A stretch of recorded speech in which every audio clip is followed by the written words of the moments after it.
ヘンゼルとグレーテル。昔、大きな森のすぐ近くに、木こりの夫とママ母と子供たちが住んでいました。男の子はヘンゼルで、女の子はグレーテルという名前でした。家にはほとんど食べるものがなく、その土地が大飢饉になった時、毎日食べるパンさえありませんでした。夫は夜ベッドで心配で寝返りを打ちながら、俺たちはどうなるのかな。もう食べるものが何もないのに、どうやって小さな子供たちに食べさせようか。とママ母に言いました。ママ母は答えました。明日の朝早く子供たちを森の木の一番茂っているところへ連れて行くの。そこで子供たちに火を焚いてあげて、一人ずつもう一つパンをあげるでしょ。それから私たちは仕事に行って子供たちを置いておくの。あの子たちは家へ帰る道がわからないだろうから、縁を切れるわよ。まさか、お前、そんなことしないよ。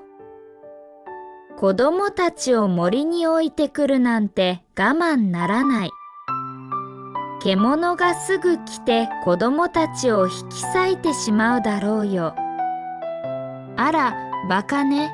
それじゃあ私たち4人とも飢えて死んでしまうわよ。妻はしつこく言い続け、夫はとうとう承知してしまいました。2人の子供たちもお腹が空いて眠れませんでした。そしてママ母が父親に言ったことを聞いてしまいました。グレーテル、心配しないで、すぐに何とかする方法を見つけるよ、とヘンゼルは言いました。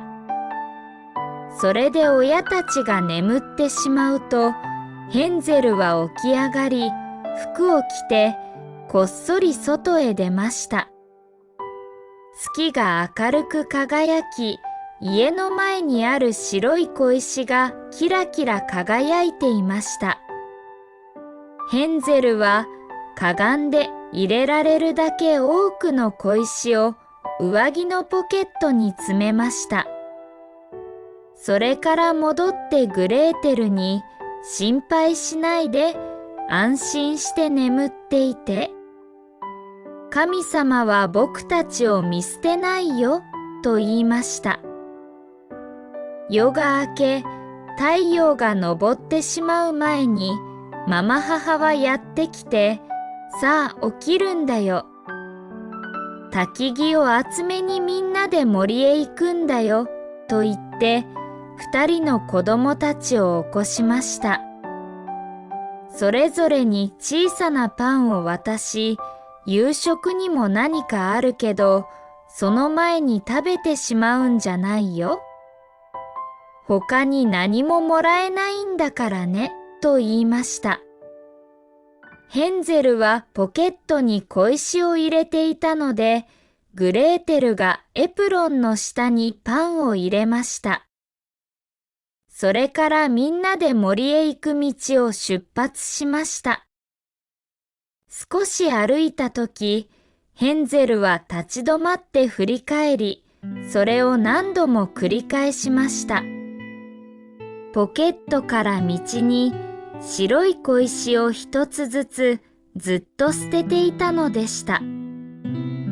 森の真ん中へ着くとママ母は、さあ、子供たち、火のそばで寝てなさい。私たちは森へ入って木を切ってくるから、後で戻ってくるからね、と言いました。ヘンゼルとグレーテルは火のそばに座り、昼が来るとそれぞれ小さなパンを食べました。そして、斧を打ち込む音が聞こえていたので、父親が近くにいると信じていました。しかしそれは斧ではなく、父親が枯れ木に結わえた枝が風で前後に揺れてぶつかる音だったのです。二人はぐっすり眠り込みました。目が覚めると暗い夜になっていました。グレーテルは泣き出して、これからどうやって森を出るのと言いました。ヘンゼルは妹を慰め、ちょっとお月様が出るまで待って、そうしたらじきに道がわかるよ、と言いました。満月が昇るとヘンゼルは妹の手を取り、道しるべになった小石をたどっていきました。二人は一晩中歩き、夜が明ける前に家に着きました。戸を叩き、ママ母が戸を開けて、ヘンゼルとグレーテルを見ると、いけない子たちだね。森でどうしてそんなに長く眠ってたの、お前たちは。二度と帰ってこないものだと思ったよ、と言いました。しかし、父親は喜びました。というのはとても心を痛めていたからです。それからほどなくしてまた国中に大きな飢饉がありました。子供たちは夜にママ母が父親に言っているのが聞こえました。また全部食べちゃって、あとパンが半分の塊しか残ってないよ。それでおしまいだ。子供たちには言ってもらわなくちゃ、森のもっと遠くへ連れてくんだよ。二度と帰ってこれないようにね。仕方ないだろ。他に助かる道がないんだからね。子供たちはまだ目覚めていて、その話を聞いてしまいました。親たちが眠ったとき、ヘンゼルはまた起きて、外へ出て前にやったように小石を拾おうとしましたが、ママ母が戸に鍵をかけてしまったので出られませんでした。それでも妹を慰め、泣くなよ、グレーテル、神様が助けてくれるよ、と言いました。朝早くママ母がやってきて、子供たちをベッドから連れ出しました。二人にパンが渡されましたが、前の時よりもっと小さいものでした。森へ行く途中で、ヘンゼルはポケットの中で自分のパンを砕き、時々立ち止まって地面に一かけら落としました。しかし、ヘンゼルは道にパンくずを落としきってしまいました。ママ母は子供たちをさらに森深く、前に一度も来たことのないところへ連れて行きました。それからまた大きな焚き火をして、ママ母はそこに座っているんだよ。疲れたら眠っていいよ。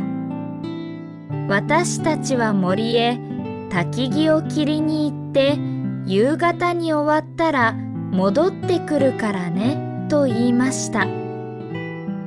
昼になるとグレーテルはヘンゼルとパンを分けて食べました。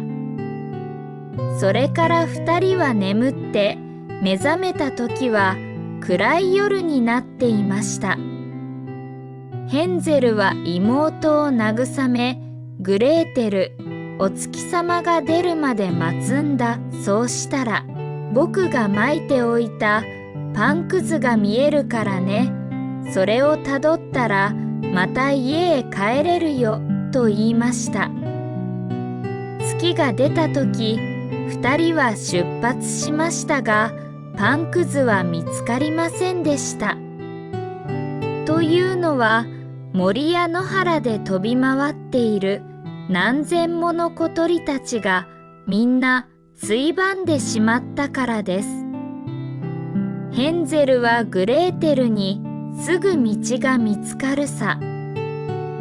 と言いましたが、見つかりませんでした。二人は一晩中歩き、次の日も朝から晩まで歩きましたが、森から出られず、とてもお腹が空きました。そしてとても疲れ果てて、もう歩けなくなり、木の下に横になり眠ってしまいました。父親の家を出てからもう3回目の朝になりました。二人はまた歩き始めました。お昼ごろ、二人に美しい雪のように白い鳥が太い枝に止まっているのが見えました。その鳥は羽を広げ、二人の前を飛び去りました。二人がその鳥の後についていくと、小さな家に着きました。鳥はその家の屋根におりました。二人がその小さな家に近づくと、それはパンでできており、ケーキで覆われていて、窓は白砂糖でできていました。さあ、食事にしよう。僕は屋根を少し食べる。グレーテル、お前は窓を食べてごらん。甘いよ。とヘンゼルは言いました。ヘンゼルは上に手を伸ばして味わってみるために屋根を少しむしり取りました。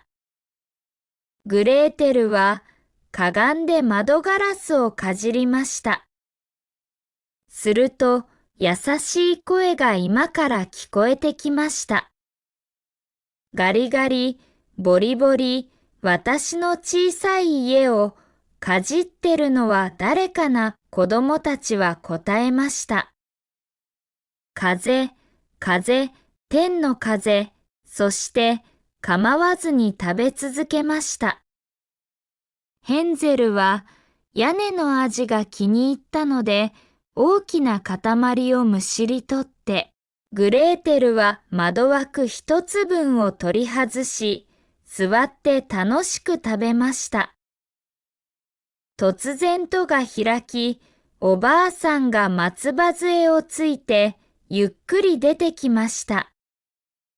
ヘンゼルとグレーテルはあまりにびっくりしたので、手に持っていたものを落としてしまいました。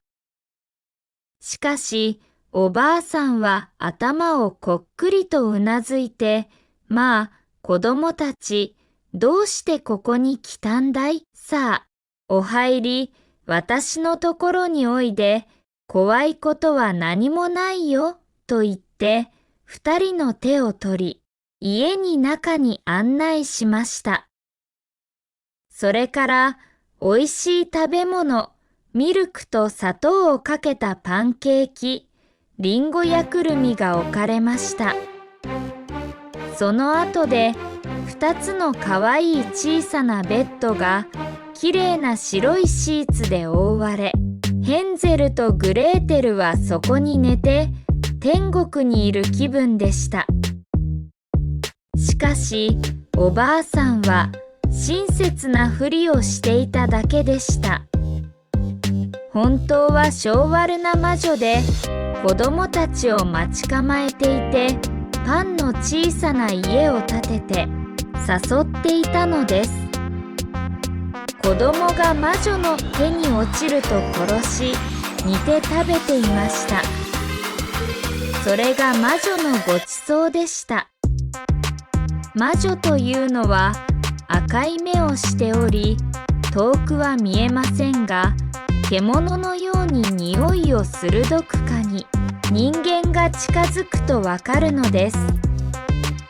ヘンゼルとグレーテルが近くに来たとき、魔女は意地悪く笑い、あざけって、あいつらはわしのもんじゃ、逃さないよ、と言いました。朝早く、子供たちが目覚める前に、魔女はもう起きていて、二人が眠ってふっくらしたバラ色の方をして、とてもかわいらしいのを見て、これはごちそうじゃわいとつぶやきました。それから魔女はヘンゼルをしなびた手でつかみ、小さな家畜小屋に連れて行き、鉄格子の扉を開けてそこへ閉じ込めました。それからグレーテルのところへ行き、揺り起こし、起きろ、怠け者め、水を汲んでこい。それでお前の兄に何かうまいものを作るんだ。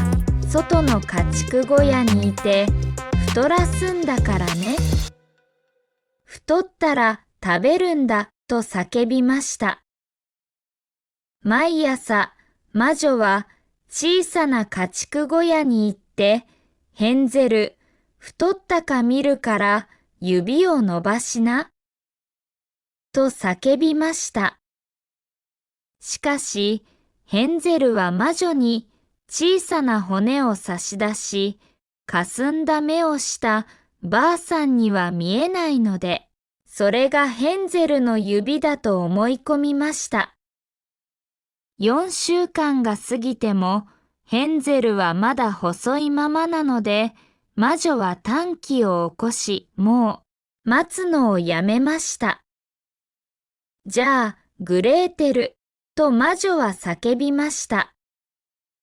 ぐずぐずしないで水を汲んでおいで、ヘンゼルが太ってようが痩せてようが、明日は殺して煮るんだから。神様、私たちをお助けください、とグレーテルは祈りました。うるさいね、祈ったって、どうにもなりゃしないよ、と魔女は言いました。朝早く、グレーテルは外に出て、大釜に水を入れて吊るし、火を焚かなければなりませんでした。先にパンを焼くよ、と魔女は言いました。焼き釜を熱くしてあるし、粉を練ってある。魔女はかわいそうなグレーテルを焼き釜に押し付けました。焼き釜からはもう炎が燃え上がっていました。中に入ってパンが入れられるようにちょうどよく熱くなってるか見てごらんと魔女は言いました。グレーテルが中に入ったら焼き釜を閉め、その中で焼いて食べようとしていたのです。しかしグレーテルは魔女が心で何を考えているかわかって、どうやったらいいかわからないわ。どうやって入るのと言いました。間抜けだね、とばあさんは言いました。戸がたっぷり大きいじゃないか、見ててごらん。私が入ってみせるから、そして近づき、頭を釜の中に入れました。グレーテルは魔女を押し込んで釜の奥に入れると、すぐに鉄の戸を閉め、缶抜きをかけました。魔女はとても恐ろしい叫び声を上げましたが、グレーテルは知らん顔をしてヘンゼルのもとへ走っていきました。罰当たりの魔女は惨めに焼け死にました。その後、グレーテルはひたすらにヘンゼルのところへ走っていき、小さな家畜小屋の鍵を開けて、ヘンゼル、私たち助かったわ。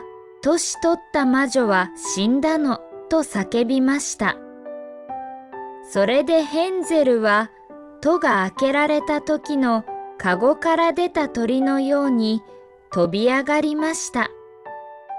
二人はどんなに喜び、踊って抱き合ったことでしょう。もう魔女を恐れなくてもよくなったのです。そして魔女の家の中へ入り、部屋の隅には真珠や宝石でいっぱいの箱がありました。これは小石よりずっといいね、とヘンゼルは言って、何でもポケットに押し込みました。グレーテルは、私も何か家に持って帰るわ、と言って、エプロンいっぱいに入れました。だけどもう帰らなくちゃ、とヘンゼルは言いました。それから2時間ほど歩いた後、森はだんだん見覚えがある景色になり、やっと遠くに父親の家が見えました。2人は走り出し、父親の首に抱きつきました。父親は子供たちを森に置き去りにしてから1時間も幸せな時がありませんでした。ママ母は2人を置き去りにしてから急死していました。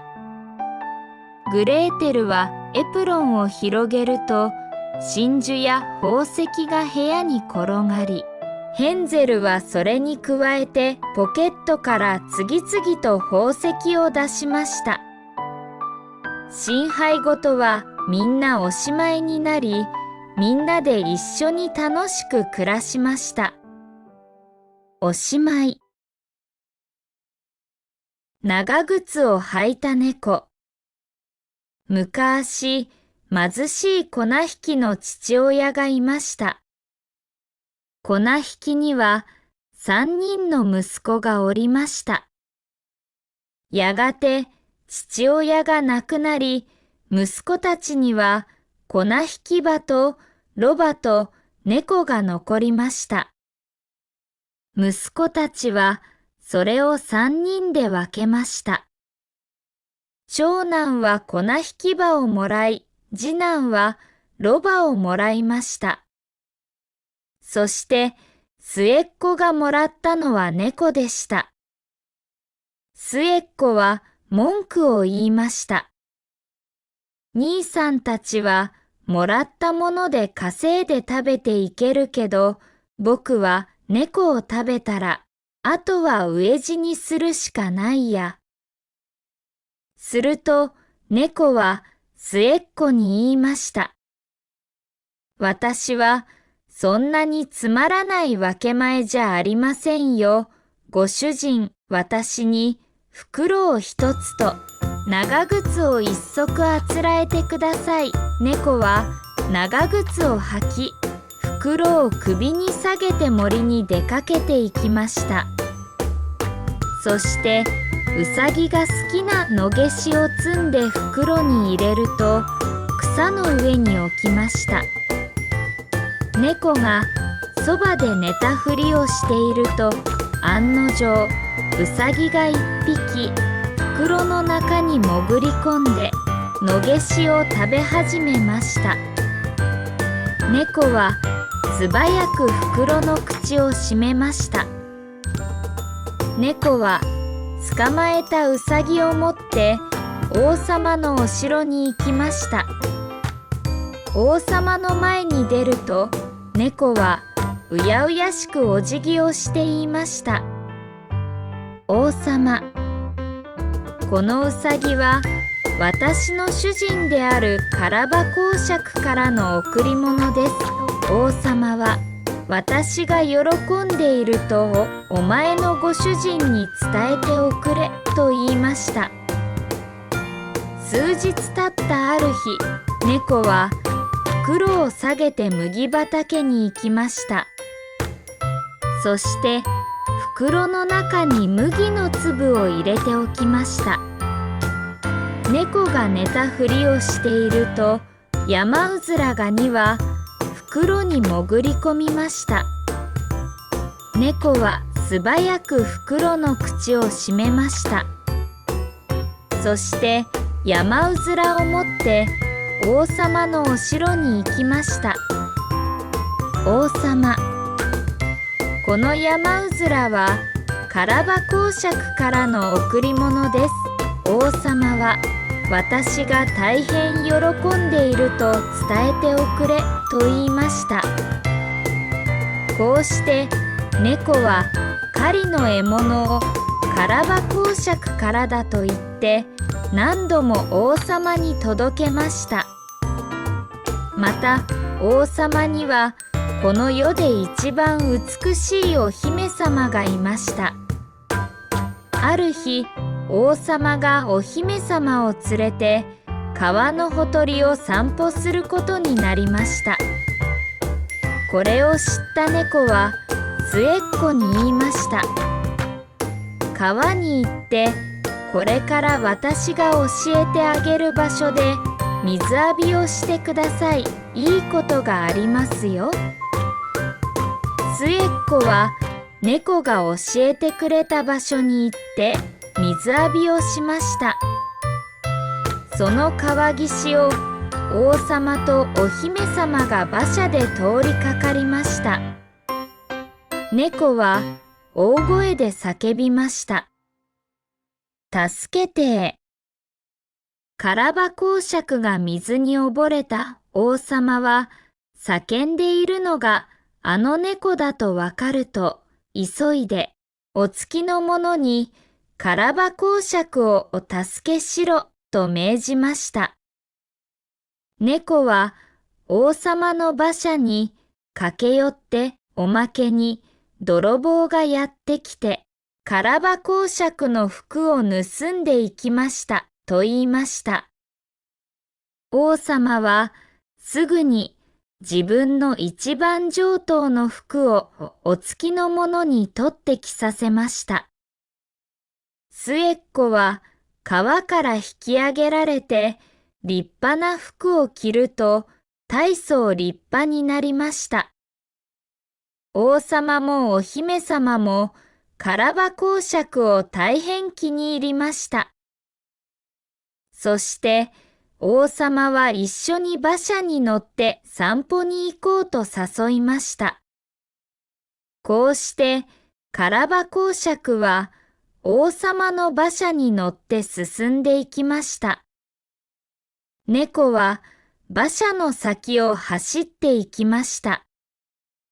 広い牧場に差し掛かると、猫は草刈りをしているお百姓たちのところへ走って行って、王様がこの牧場は誰のものかとお尋ねになったら、カラバ公爵様のものだ。と答えるんだぞ。さもなきゃ、お前たちをひき肉にしてしまうぞ。と言いました。そこへ王様の馬車がやってきました。王様は広い牧場に感心して、お百姓たちに、この牧場は誰のものかねと尋ねました。カラバ公爵様のものです。とお百姓たちは答えました。王様はカラバ公爵に、素晴らしい牧場をお持ちですね、と言いました。猫はまた先へ走って行きました。そして麦畑で刈り取りをしているお百姓たちに言いました。王様がこの麦畑は誰のものかとお尋ねになったら、カラバ公爵様のものだ。と答えるんだぞ。さもなきゃ、お前たちをひき肉にしてしまうぞ。そこへ、王様の馬車がやってきました。王様は、広い麦畑に感心して、お百姓たちに、この麦畑は誰のものかねと尋ねました。カラバ公爵様のものです。とお百姓たちは答えました。王様はカラバ公爵に素晴らしい麦畑をお持ちですねと言いました。猫はまた先へ走って行きました。すると立派なお城がありました。このお城には人食い鬼が住んでいて、さっき通ってきた広い牧場も麦畑も、この鬼の持ち物だったのです。猫はお城に入っていって、人食い鬼に挨拶をして言いました。あなたはどんな動物にでも姿を変えることができると聞きましたが、本当ですか？ライオンやゾウにでもなれるんですか？人食い鬼はその通りというやいなや、ライオンに姿を変えました。猫はびっくりして屋根に飛び上がりましたが、続いてこう言いました。びっくりするじゃありませんか？でも、もっと小さい、一番小さい動物にでもなれるんですか？例えば、ネズミやハツカネズミとか。人食い鬼は、もちろんだというやいなや、ハツカネズミになって床を走り出しました。その途端、猫は飛びかかってハツカネズミを食べてしまいました。さて、王様はお城の前に差し掛かると中に入ってみたくなりました。王様の馬車がお城の跳ね橋を渡る音が聞こえると、猫が出迎えて言いました。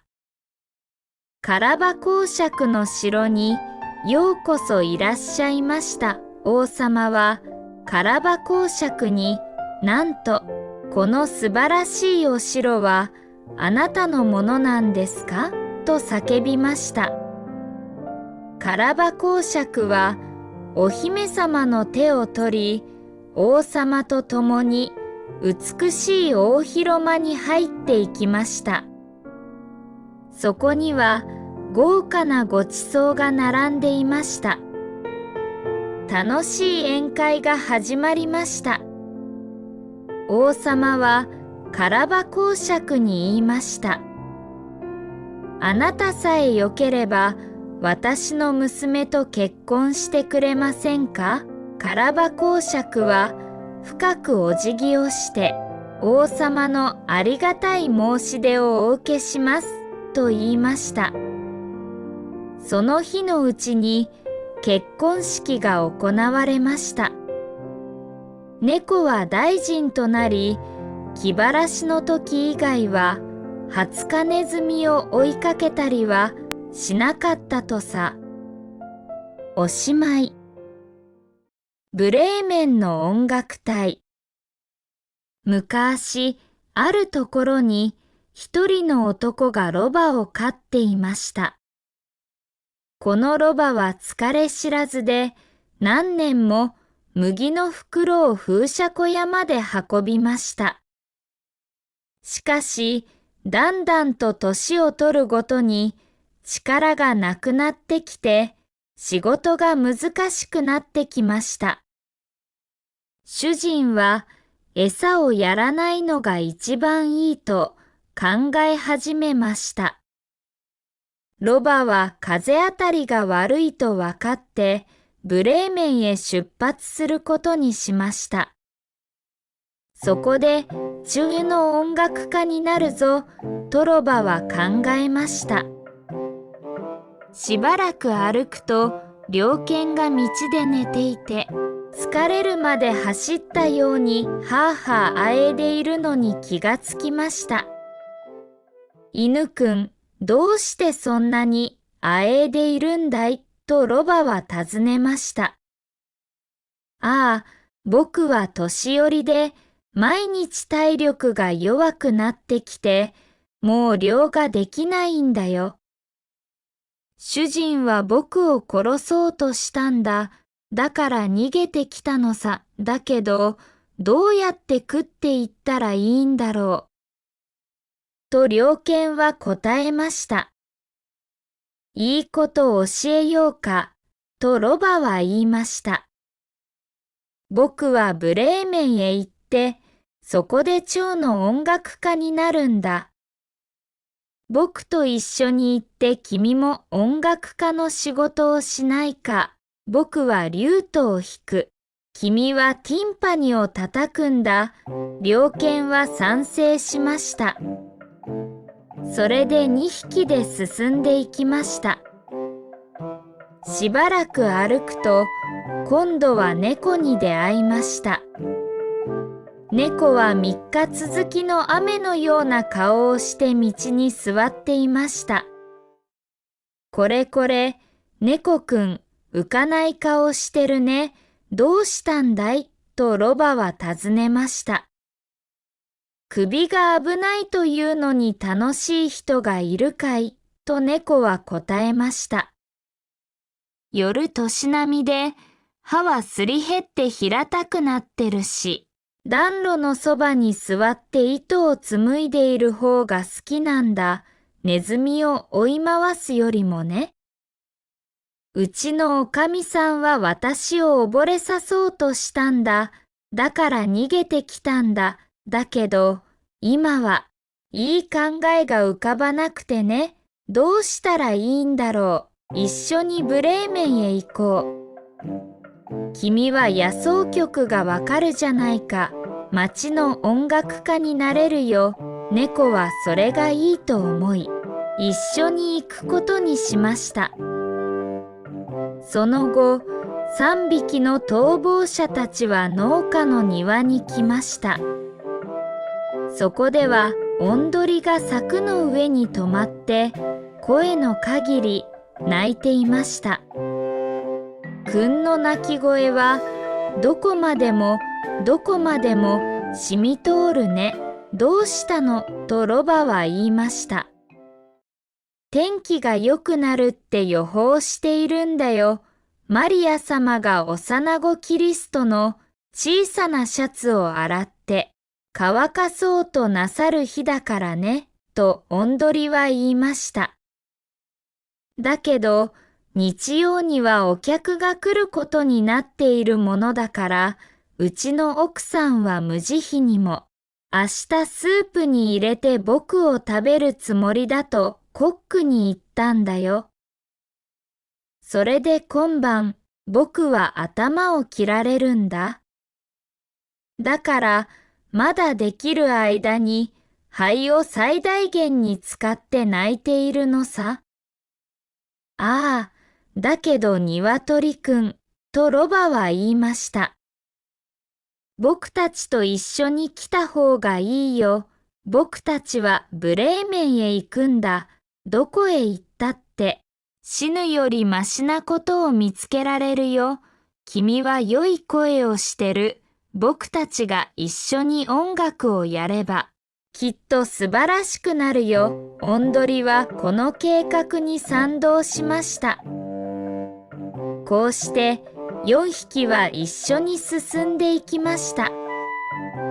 ところが1日でブレーメンの町に行き着くことはできませんでした。夕方に森に着いたので、そこで夜を明かすことにしました。ロバと猟犬は大きな木の下に寝て、猫とオンドリは枝に登りましたが、オンドリは一番安全なてっぺんまで飛び上がりました。オンドリが眠る前に四方を見回すと、遠くに小さな明かりが見えたように思いました。それで、遠くないところに家があるに違いないよ。だって明かりが見えたんだ。と仲間に呼びかけました。それなら、起きていった方がいいな。ここはひどいからね。とロバは言いました。猟犬も肉がついた骨2本くらいありつけたらいいなと思いました。それで明かりがある場所を目指して進み、その明かりがだんだん明るく輝き、大きくなって、こうこうと明かりのついた強盗の家に着きました。ロバが一番大きいので、窓に行って中を覗きました。何が見える足毛の馬さんとおんどりが尋ねました。何が見えるかとロバは答えました。おいしそうな食べ物と飲み物が乗ってるテーブル、それと、そこに座って楽しくやってる強盗たち、それはうってつけね、とおんどりは言いました。それから動物たちは、強盗たちを追い払う方法を相談し、ある計画を思いつきました。ロバが前足を窓枠にかけ、猟犬がロバの背に飛び乗り、猫が犬の上によじ登り、最後におんどりが飛び上がって猫の頭に止まることにしました。これが終わると合図に従って4匹が一斉に音楽を演奏し始めました。ロバがいななき、猟犬は吠え、猫はにゃーおと言い、おんどりは時を作りました。それからガラスを粉々に割って、窓から部屋にどっとなだれ込みました。この恐ろしい騒ぎに、強盗たちはてっきり幽霊が入ってきたと思い、飛び上がり、びっくり仰天して森へ逃げていきました。4人の仲間はテーブルに座り、残り物で十分満足して、これから1ヶ月絶食するかのように食べました。4人の音楽家は食べ終わると明かりを消し、おのおのが自分の性質とお気に入りに従って寝場所を探しました。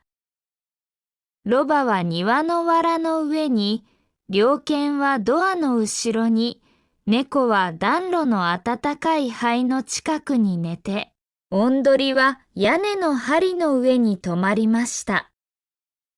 そして長い旅をして疲れていたので、すぐに眠り込みました。真夜中を過ぎた頃、強盗たちは遠くから家の明かりがもうついていなくて、全くひっそりしているのがわかり、親分は、俺たちはあんなに取り乱して怖がることはなかったんじゃないか、と言って、子分の一人に、家を調べてこい、と命令しました。使いに行った子分は、ひっそりしているのを確認すると、ろうそくに火をつけようと台所に入りました。そして猫のギラギラ光る炎のような目を燃えている炭火と勘違いしてしまい、火をつけようとマッチを目に持っていきました。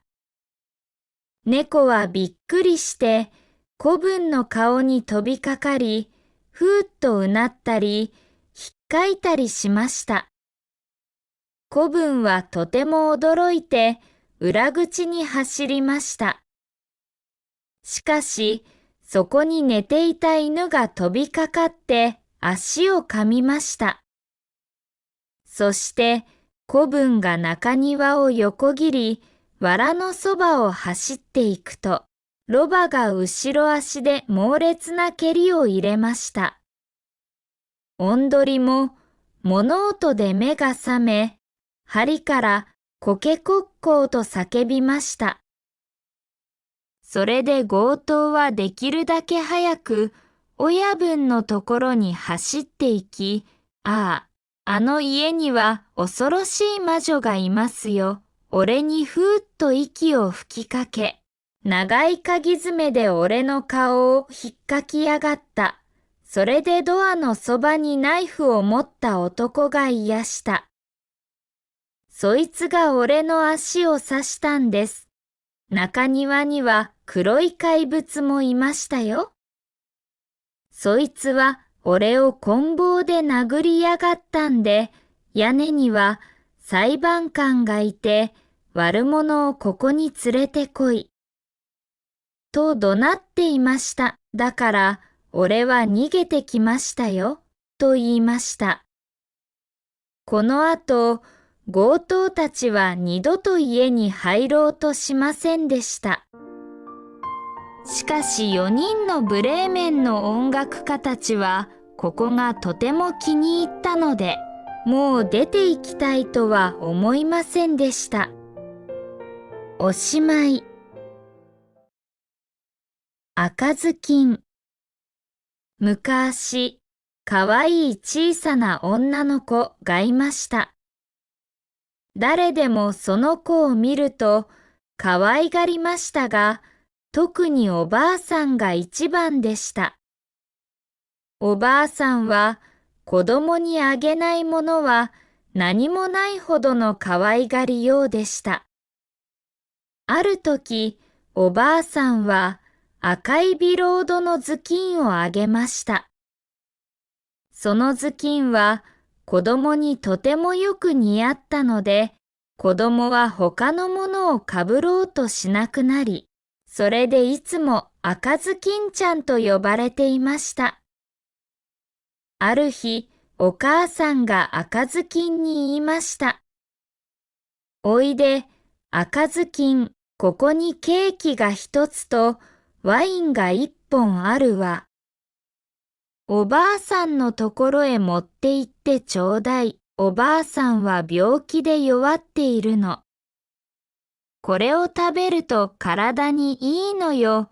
熱くならないうちに行ってきてちょうだい。行くとき、ちゃんと静かに歩いて、道をそれないのよ。そうしないと転んで瓶を割って、おばあさんに何もあげられなくなるからね。部屋に入ったら、おはようございます。というのを忘れちゃダメよ。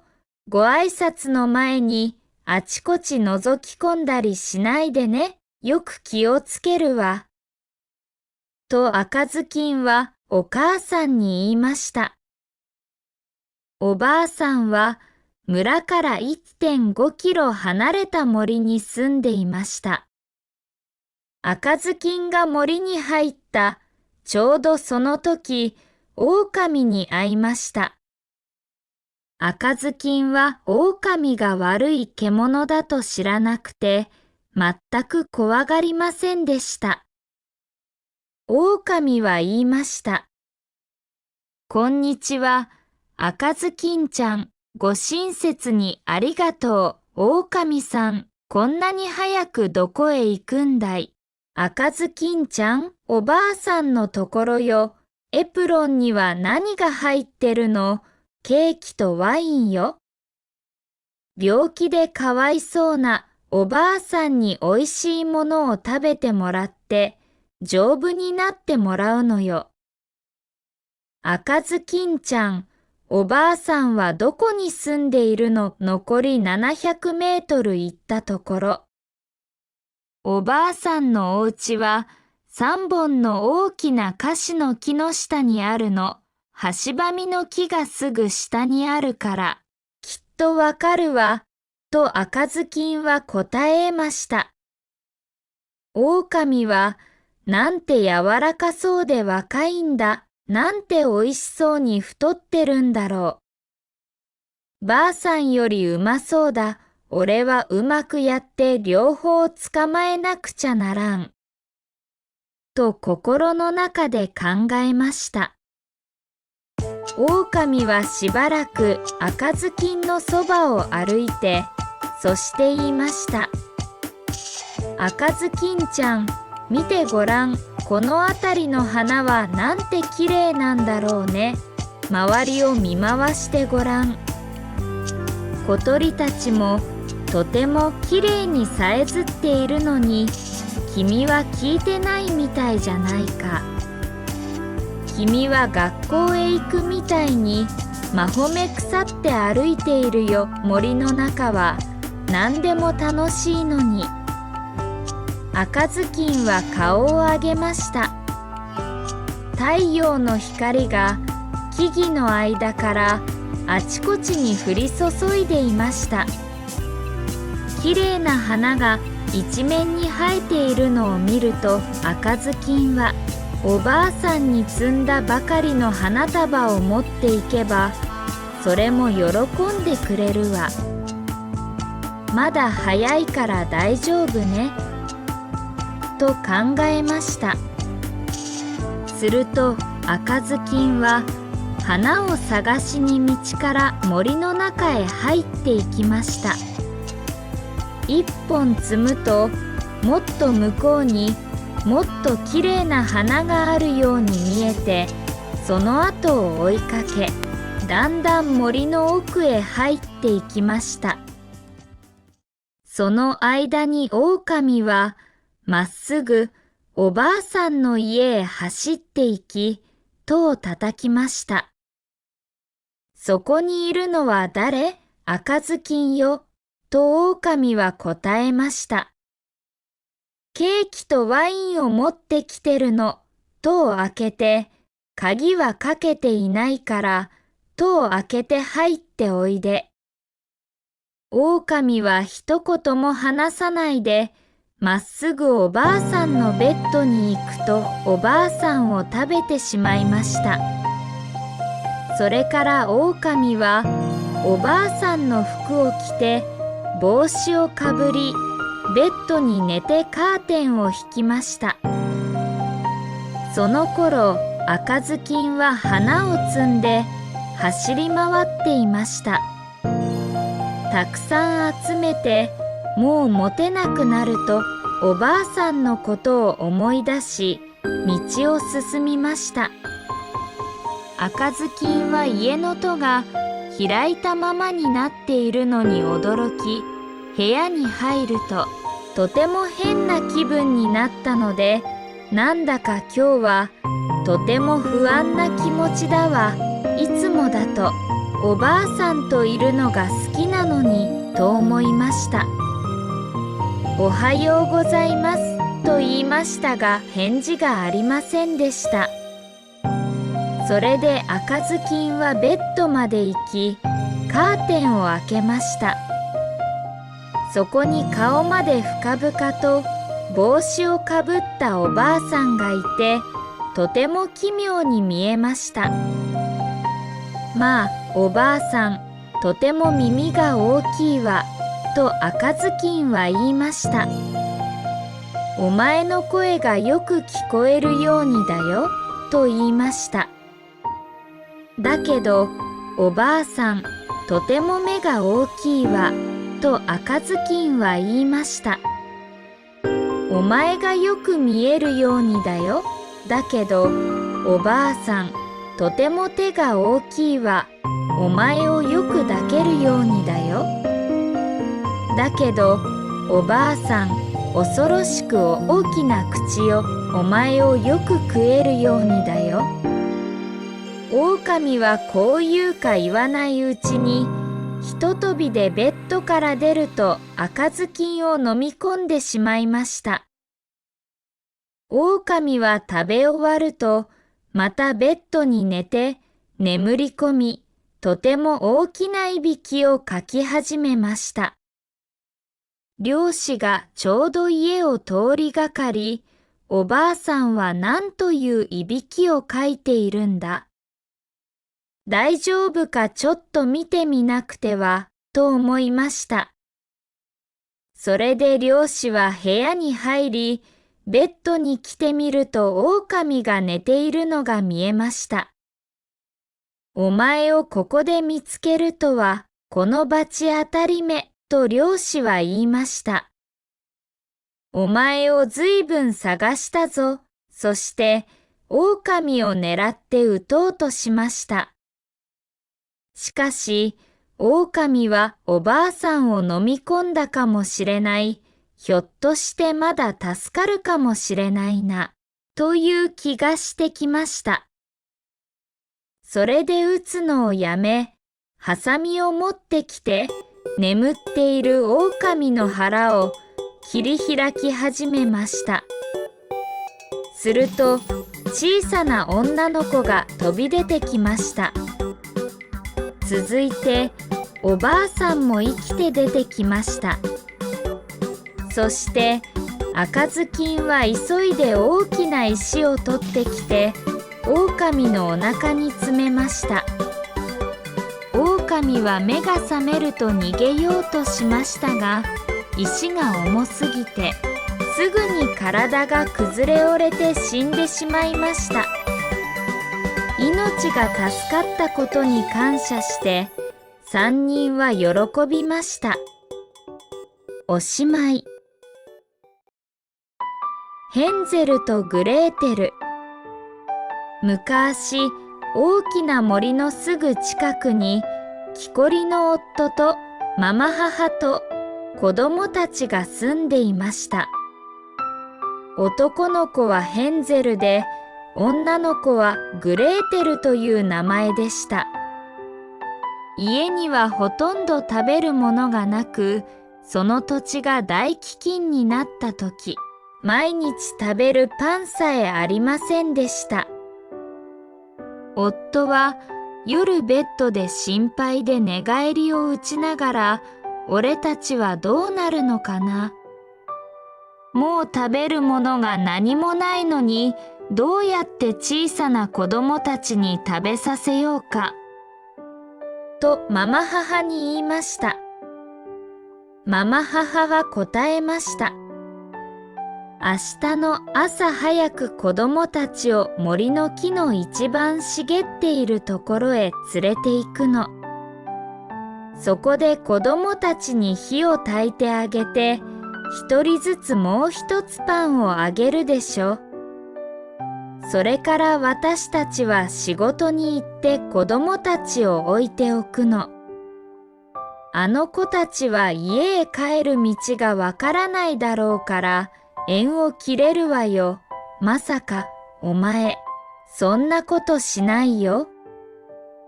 子供たちを森に置いてくるなんて我慢ならない。獣がすぐ来て子供たちを引き裂いてしまうだろうよ。あら、バカね。それじゃあ私たち4人とも飢えて死んでしまうわよ。妻はしつこく言い続け、夫はとうとう承知してしまいました。2人の子供たちもお腹が空いて眠れませんでした。そしてママ母が父親に言ったことを聞いてしまいました。グレーテル、心配しないで、すぐに何とかする方法を見つけるよ、とヘンゼルは言いました。それで親たちが眠ってしまうと、ヘンゼルは起き上がり、服を着て、こっそり外へ出ました。月が明るく輝き、家の前にある白い小石がキラキラ輝いていました。ヘンゼルはかがんで入れられるだけ多くの小石を上着のポケットに詰めました。それから戻ってグレーテルに、心配しないで、安心して眠っていて。神様は僕たちを見捨てないよ、と言いました。夜が明け、太陽が昇ってしまう前に、ママ母はやってきて、さあ起きるんだよ。焚き木を集めにみんなで森へ行くんだよ、と言って、2人の子供たちを起こしました。それぞれに小さなパンを渡し、夕食にも何かあるけど、その前に食べてしまうんじゃないよ。他に何ももらえないんだからね、と言いました。ヘンゼルはポケットに小石を入れていたので、グレーテルがエプロンの下にパンを入れました。それからみんなで森へ行く道を出発しました。少し歩いたとき、ヘンゼルは立ち止まって振り返り、それを何度も繰り返しました。ポケットから道に白い小石を一つずつずっと捨てていたのでした。森の真ん中へ着くとママ母は、さあ、子供たち火のそばで寝てなさい。私たちは森へ入って木を切ってくるから、後で戻ってくるからね、と言いました。ヘンゼルとグレーテルは火のそばに座り、昼が来るとそれぞれ小さなパンを食べました。そして斧を打ち込む音が聞こえていたので、父親が近くにいると信じていました。しかしそれは斧ではなく、父親が枯れ木に結わえた枝が風で前後に揺れてぶつかる音だったのです。二人はぐっすり眠り込みました。目が覚めると暗い夜になっていました。グレーテルは泣き出して、これからどうやって森を出るのと言いました。ヘンゼルは妹を慰め、ちょっとお月様が出るまで待って、そうしたらじきに道がわかるよ、と言いました。満月が昇るとヘンゼルは妹の手を取り、道しるべになった小石をたどっていきました。二人は一晩中歩き、夜が明ける前に家に着きました。戸を叩き、ママ母が戸を開けて、ヘンゼルとグレーテルを見ると、いけない子たちだね。森でどうしてそんなに長く眠ってたの、お前たちは。二度と帰ってこないものだと思ったよ、と言いました。しかし、父親は喜びました。というのはとても心を痛めていたからです。それからほどなくしてまた国中に大きな飢饉がありました。子供たちは夜にママ母が父親に言っているのが聞こえました。また全部食べちゃって、あとパンが半分の塊しか残ってないよ。それでおしまいだ。子供たちには言ってもらわなくちゃ、森のもっと遠くへ連れてくんだよ。二度と帰ってこれないようにね。仕方ないだろ。他に助かる道がないんだからね。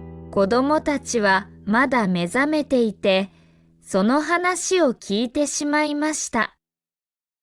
親たちが眠ったとき、ヘンゼルはまた起きて、外へ出て前にやったように小石を拾おうとしましたが、ママ母が戸に鍵をかけてしまったので出られませんでした。それでも妹を慰め、泣くなよ、グレーテル、神様が助けてくれるよ、と言いました。朝早くママ母がやってきて、子供たちをベッドから連れ出しました。二人にパンが渡されましたが、前の時よりもっと小さいものでした。森へ行く途中で、ヘンゼルはポケットの中で自分のパンを砕き、時々立ち止まって地面に一かけら落としました。しかし、ヘンゼルは道にパンくずを落としきってしまいました。ママ母は子供たちをさらに森深く、前に一度も来たことのないところへ連れて行きました。それからまた大きな焚き火をして、ママ母はそこに座っているんだよ。疲れたら眠っていいよ。私たちは森へ焚き木を切りに行って、夕方に終わったら戻ってくるからね、と言いました。昼になるとグレーテルはヘンゼルとパンを分けて食べました。それから二人は眠って目覚めた時は暗い夜になっていました。ヘンゼルは妹を慰め、グレーテル、お月様が出るまで待つんだ。そうしたら僕がまいておいたパンくずが見えるからね。それをたどったらまた家へ帰れるよと言いました。月が出た時、2人は出発しましたが、パンくずは見つかりませんでした。というのは、森や野原で飛び回っている何千もの小鳥たちがみんなついばんでしまったからです。ヘンゼルはグレーテルにすぐ道が見つかるさと言いましたが、見つかりませんでした。2人は一晩中歩き、次の日も朝から晩まで歩きましたが、森から出られず、とてもお腹が空きました。そしてとても疲れ果てて、もう歩けなくなり、木の下に横になり眠ってしまいました。父親の家を出てからもう3回目の朝になりました。2人はまた歩き始めました。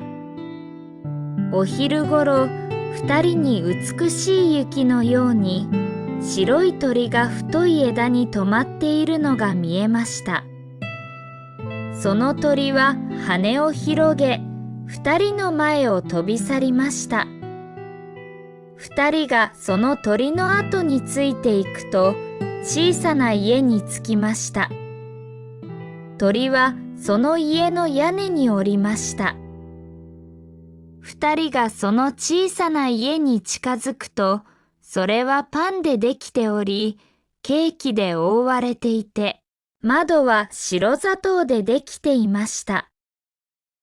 さあ、食事にしよう。僕は屋根を少し食べる。グレーテル、お前は窓を食べてごらん。甘いよ。とヘンゼルは言いました。ヘンゼルは上に手を伸ばして味わってみるために屋根を少しむしり取りました。グレーテルはかがんで窓ガラスをかじりました。すると優しい声が居間から聞こえてきました。ガリガリ、ボリボリ、私の小さい家をかじってるのは誰かな。子供たちは答えました。風、風、天の風、そして構わずに食べ続けました。ヘンゼルは屋根の味が気に入ったので、大きな塊をむしり取って、グレーテルは窓枠一つ分を取り外し、座って楽しく食べました。突然戸が開き、おばあさんが松葉杖をついてゆっくり出てきました。ヘンゼルとグレーテルはあまりにびっくりしたので、手に持っていたものを落としてしまいました。しかし、おばあさんは頭をこっくりとうなずいて、まあ、子供たち、どうしてここに来たんだい？さあ、お入り、私のところにおいで、怖いことは何もないよ、と言って、2人の手を取り、家に中に案内しました。それから、おいしい食べ物、ミルクと砂糖をかけたパンケーキ、リンゴやくるみが置かれました。その後で、2つのかわいい小さなベッドが、きれいな白いシーツで覆われ、ヘンゼルとグレーテルはそこに寝て、天国にいる気分でした。しかし、おばあさんは親切なふりをしていただけでした。本当は性悪な魔女で、子供たちを待ち構えていて、パンの小さな家を建てて誘っていたのです。子供が魔女の手に落ちると殺し、煮て食べていました。それが魔女のごちそうでした。魔女というのは赤い目をしており、遠くは見えませんが、獣のように匂いを鋭く嗅ぎ、人間が近づくとわかるのです。ヘンゼルとグレーテルが近くに来たとき、魔女は意地悪く笑い、あざけって、あいつらはわしのもんじゃ、逃さないよ、と言いました。朝早く子供たちが目覚める前に、魔女はもう起きていて、2人が眠ってふっくらしたバラ色の方をして、とても可愛らしいのを見て、これはごちそうじゃわいとつぶやきました。それから魔女はヘンゼルをしなびた手でつかみ、小さな家畜小屋に連れて行き、鉄格子の扉を開けてそこへ閉じ込めました。それからグレーテルのところへ行き、揺り起こし、起きろ、怠け者め、水を汲んでこい。それでお前の兄に何かうまいものを作るんだ。外の家畜小屋にいて太らすんだからね。太ったら食べるんだと叫びました。毎朝魔女は小さな家畜小屋に行って、ヘンゼル、太ったか見るから指を伸ばしな、と叫びました。しかし、ヘンゼルは魔女に小さな骨を差し出し、かすんだ目をしたばあさんには見えないので、それがヘンゼルの指だと思い込みました。4週間が過ぎても、ヘンゼルはまだ細いままなので、魔女は短気を起こし、もう待つのをやめました。じゃあ、グレーテル、と魔女は叫びました。ぐずぐずしないで水を汲んでおいで、ヘンゼルが太ってようが痩せてようが、明日は殺して煮るんだから。神様、私たちをお助けください、とグレーテルは祈りました。うるさいね、祈ったって、どうにもなりゃしないよ、と魔女は言いました。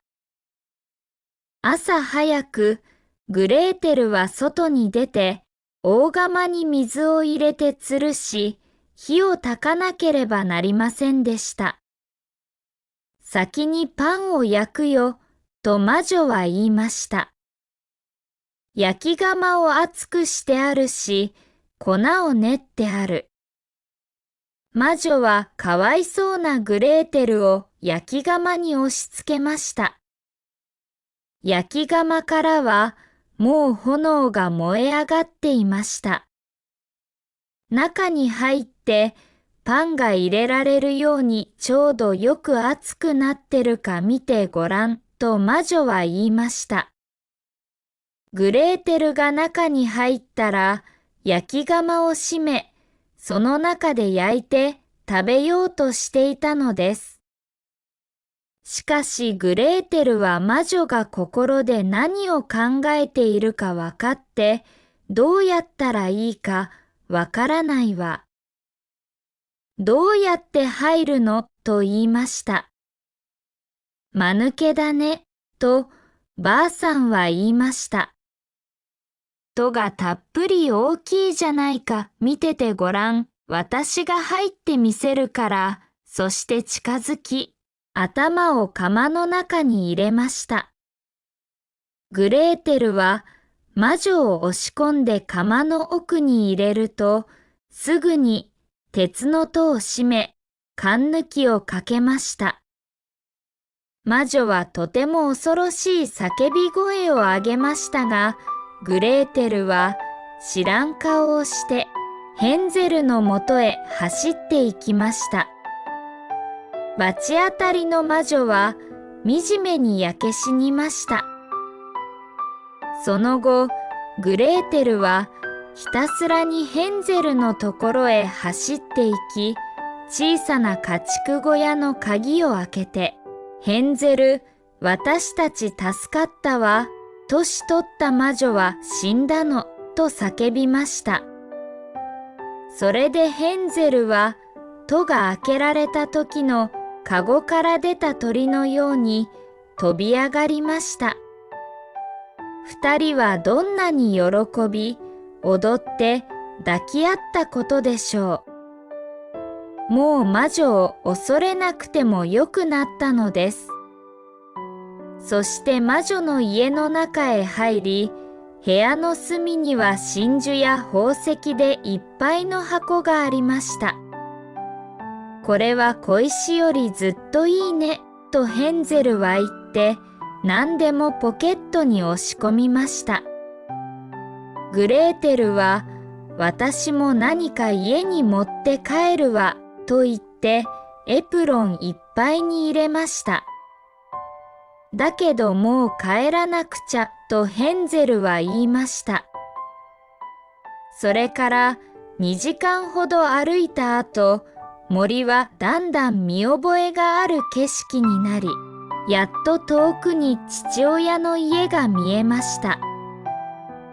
二人は走り出し、父親の首に抱きつきました。父親は子供たちを森に置き去りにしてから1時間も幸せな時がありませんでした。ママ母は2人を置き去りにしてから急死していました。グレーテルはエプロンを広げると真珠や宝石が部屋に転がり、ヘンゼルはそれに加えてポケットから次々と宝石を出しました。親杯ごとはみんなおしまいになり、みんなで一緒に楽しく暮らしました。おしまい。長靴を履いた猫。昔、貧しい粉引きの父親がいました。粉引きには3人の息子がおりました。やがて父親が亡くなり、息子たちには粉引き場とロバと猫が残りました。息子たちはそれを3人で分けました。長男は粉引き場をもらい、次男はロバをもらいました。そして末っ子がもらったのは猫でした。末っ子は文句を言いました。兄さんたちはもらったもので稼いで食べていけるけど、僕は猫を食べたら、あとは飢え死にするしかないや。すると猫は末っ子に言いました。私はそんなにつまらない分け前じゃありませんよ。ご主人、私に袋を一つと長靴を一足あつらえてください。猫は長靴を履き、袋を首に下げて森に出かけていきました。そしてうさぎが好きな野毛しを摘んで袋に入れると草の上に置きました。猫がそばで寝たふりをしていると案の定うさぎが一匹袋の中に潜り込んで野毛しを食べ始めました。猫は素早く袋の口を閉めました。猫は捕まえたうさぎを持って王様のお城に行きました。王様の前に出ると猫はうやうやしくお辞儀をして言いました。王様、このうさぎは私の主人であるカラバ公爵からの贈り物です。王様は私が喜んでいるとお前のご主人に伝えておくれと言いました。数日経ったある日、猫は袋を下げて麦畑に行きました。そして袋の中に麦の粒を入れておきました。猫が寝たふりをしていると、山うずらが2羽袋に潜り込みました。猫は素早く袋の口を閉めました。そして山うずらを持って王様のお城に行きました。王様、この山うずらはカラバ公爵からの贈り物です。王様は私が大変喜んでいると伝えておくれと言いました。こうして猫は狩りの獲物をカラバ公爵からだと言って何度も王様に届けました。また王様にはこの世で一番美しいお姫様がいました。ある日、王様がお姫様を連れて川のほとりを散歩することになりました。これを知った猫は末っ子に言いました。川に行ってこれから私が教えてあげる場所で水浴びをしてください。いいことがありますよ。末っ子は猫が教えてくれた場所に行って水浴びをしました。その川岸を王様とお姫様が馬車で通りかかりました。猫は大声で叫びました。助けて。カラバ公爵が水に溺れた王様は叫んでいるのがあの猫だとわかると急いでお付きの者にカラバ公爵をお助けしろと命じました。猫は王様の馬車に駆け寄っておまけに泥棒がやってきてカラバ公爵の服を盗んでいきましたと言いました。王様はすぐに自分の一番上等の服をお付きの者に取って着させました。末っ子は川から引き上げられて立派な服を着ると大層立派になりました。王様もお姫様もカラバ公爵を大変気に入りました。そして王様は一緒に馬車に乗って散歩に行こうと誘いました。こうしてカラバ公爵は王様の馬車に乗って進んでいきました。猫は馬車の先を走っていきました。広い牧場に差し掛かると、猫は草刈りをしているお百姓たちのところへ走って行って、王様がこの牧場は誰のものかとお尋ねになったら、カラバ公爵様のものだ。と答えるんだぞ。さもなきゃ、お前たちをひき肉にしてしまうぞ。と言いました。そこへ王様の馬車がやってきました。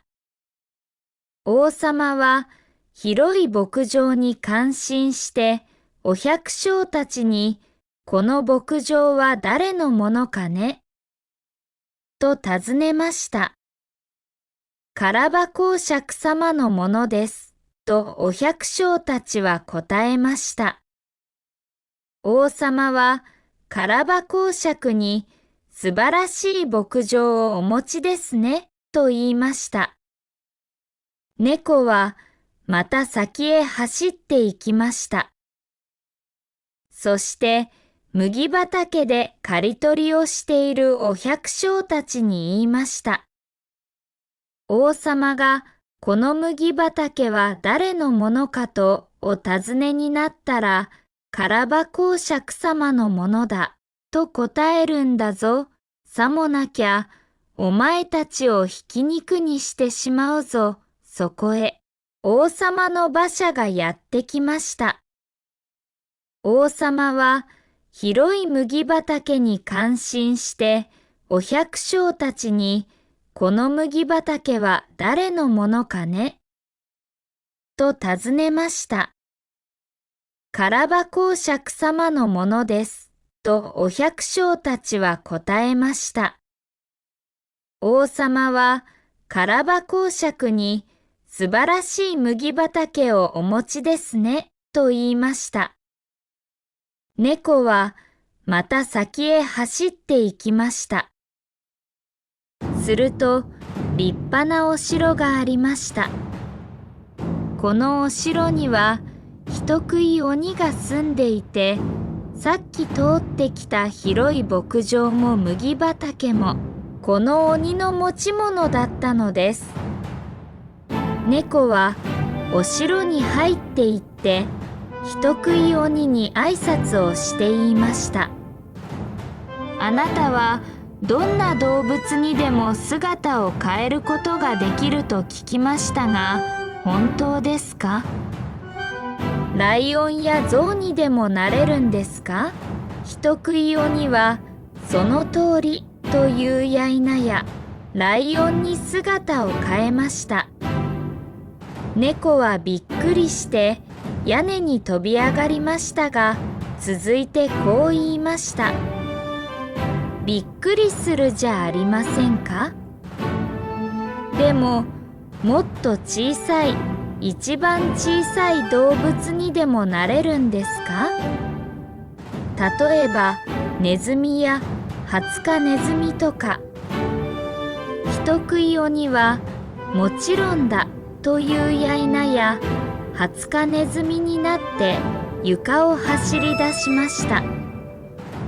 その途端、猫は飛びかかってハツカネズミを食べてしまいました。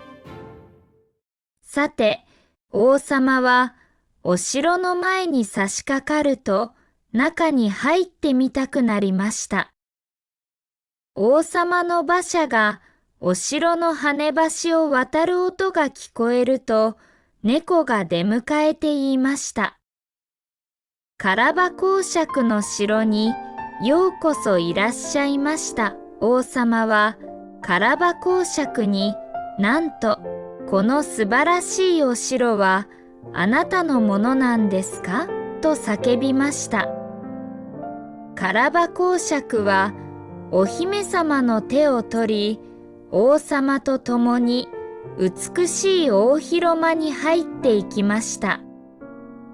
そこには豪華なごちそうが並んでいました。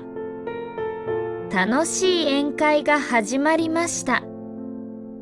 王様はカラバ公爵に言いました。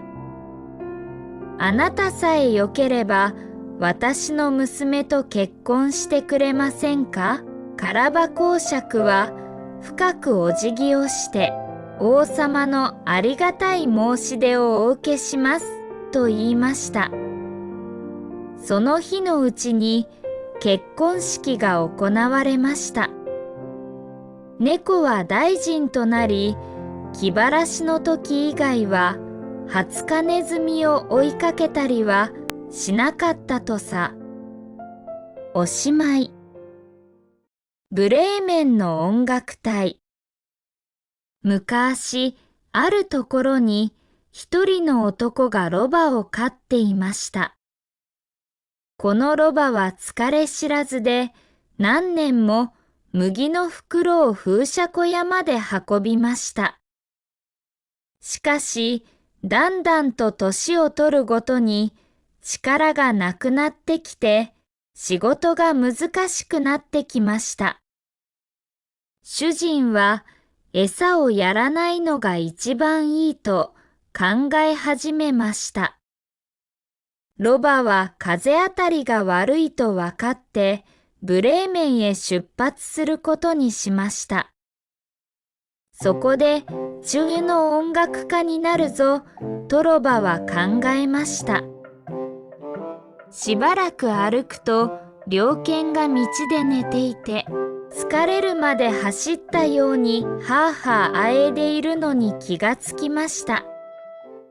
犬くん、どうしてそんなにあえいでいるんだいとロバは尋ねました。ああ、僕は年寄りで毎日体力が弱くなってきて、もう猟ができないんだよ。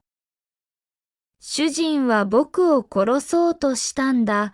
だから逃げてきたのさ。だけど、どうやって食っていったらいいんだろう。と猟犬は答えました。いいことを教えようか。とロバは言いました。僕はブレーメンへ行って、そこで蝶の音楽家になるんだ。僕と一緒に行って君も音楽家の仕事をしないか。僕はリュートを弾く。君はティンパニを叩くんだ。猟犬は賛成しました。それで2匹で進んでいきました。しばらく歩くと、今度は猫に出会いました。猫は3日続きの雨のような顔をして道に座っていました。これこれ、猫くん、浮かない顔してるね。どうしたんだいとロバは尋ねました。首が危ないというのに楽しい人がいるかいと猫は答えました。夜年波で歯はすり減って平たくなってるし、暖炉のそばに座って糸を紡いでいる方が好きなんだ。ネズミを追い回すよりもね。うちのおかみさんは私を溺れさそうとしたんだ。だから逃げてきたんだ。だけど、今はいい考えが浮かばなくてね。どうしたらいいんだろう。一緒にブレーメンへ行こう。君は野草曲がわかるじゃないか。町の音楽家になれるよ。猫はそれがいいと思い、一緒に行くことにしました。その後、3匹の逃亡者たちは農家の庭に来ました。そこでは、オンドリが柵の上に止まって、声の限り鳴いていました。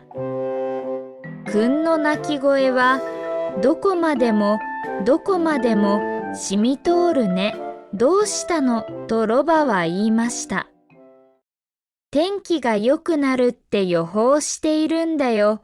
マリア様が幼子キリストの小さなシャツを洗って乾かそうとなさる日だからね、とオンドリは言いました。だけど、日曜にはお客が来ることになっているものだから、うちの奥さんは無慈悲にも、明日スープに入れて僕を食べるつもりだとコックに言ったんだよ。それで今晩、僕は頭を切られるんだ。だから、まだできる間に、灰を最大限に使って泣いているのさ。ああ、だけど鶏くん、とロバは言いました。僕たちと一緒に来た方がいいよ。僕たちはブレーメンへ行くんだ。どこへ行ったって、死ぬよりましなことを見つけられるよ。君は良い声をしてる。僕たちが一緒に音楽をやれば、きっと素晴らしくなるよ。オンドリはこの計画に賛同しました。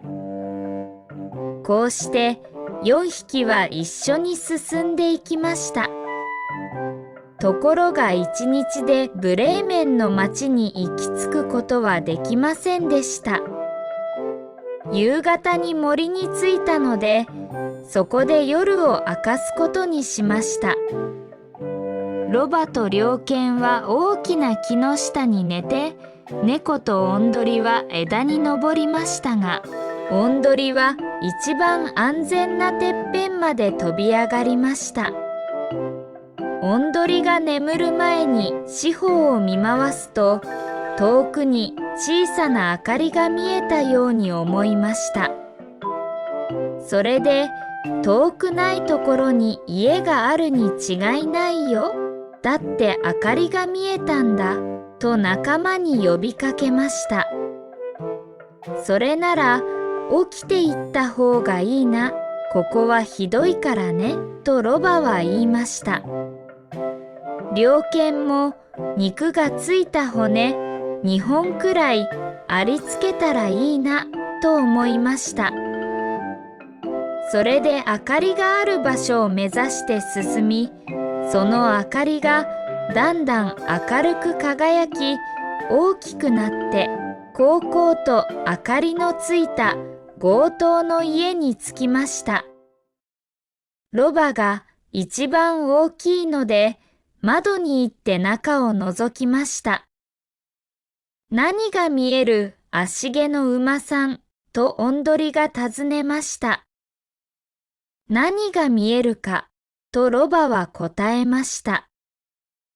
おいしそうな食べ物と飲み物が乗ってるテーブル、それと、そこに座って楽しくやってる強盗たち、それはうってつけね、とおんどりは言いました。それから動物たちは、強盗たちを追い払う方法を相談し、ある計画を思いつきました。ロバが前足を窓枠にかけ、猟犬がロバの背に飛び乗り、猫が犬の上によじ登り、最後におんどりが飛び上がって猫の頭に止まることにしました。これが終わると合図に従って4匹が一斉に音楽を演奏し始めました。ロバがいななき、猟犬は吠え、猫はにゃーおと言い、おんどりは時を作りました。それからガラスを粉々に割って、窓から部屋にどっとなだれ込みました。この恐ろしい騒ぎに、強盗たちはてっきり幽霊が入ってきたと思い、飛び上がり、びっくり仰天して森へ逃げていきました。4人の仲間はテーブルに座り、残り物で十分満足して、これから1ヶ月絶食するかのように食べました。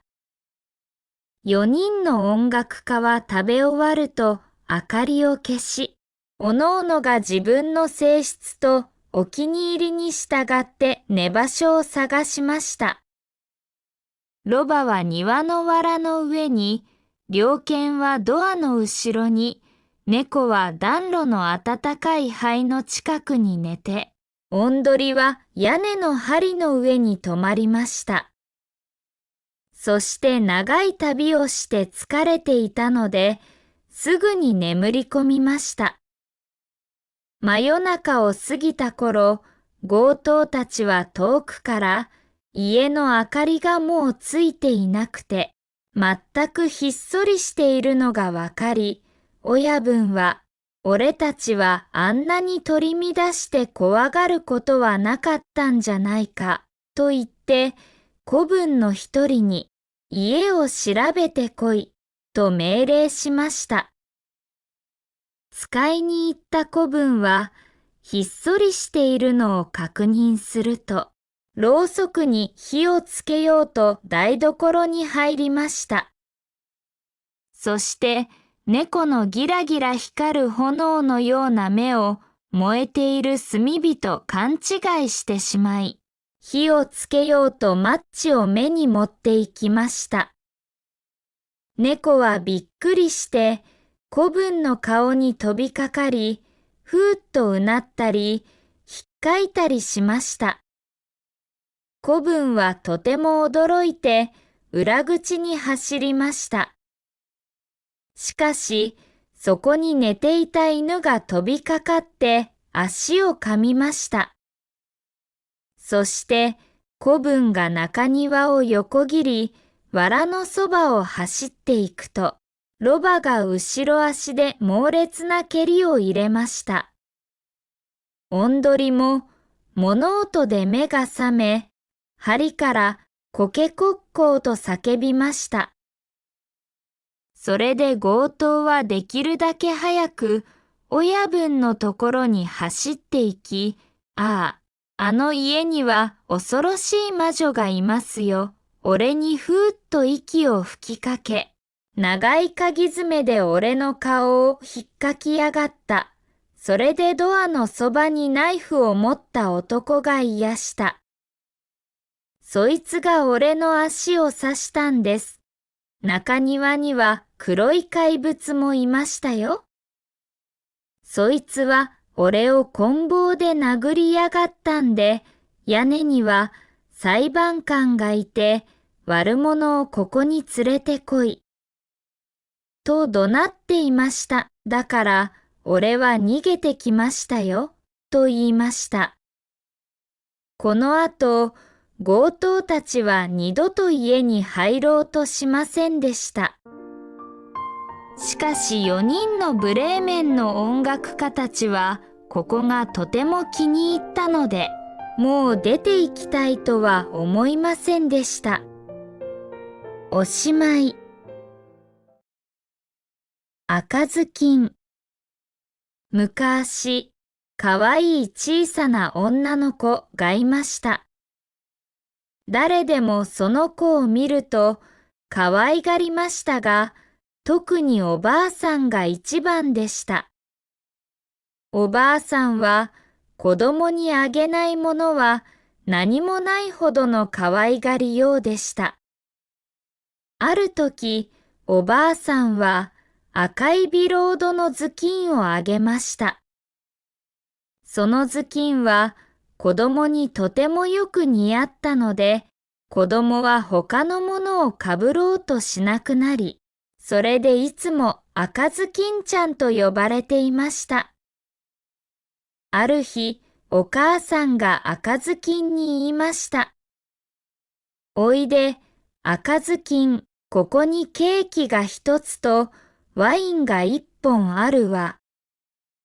おばあさんのところへ持って行ってちょうだい。おばあさんは病気で弱っているの。これを食べると体にいいのよ。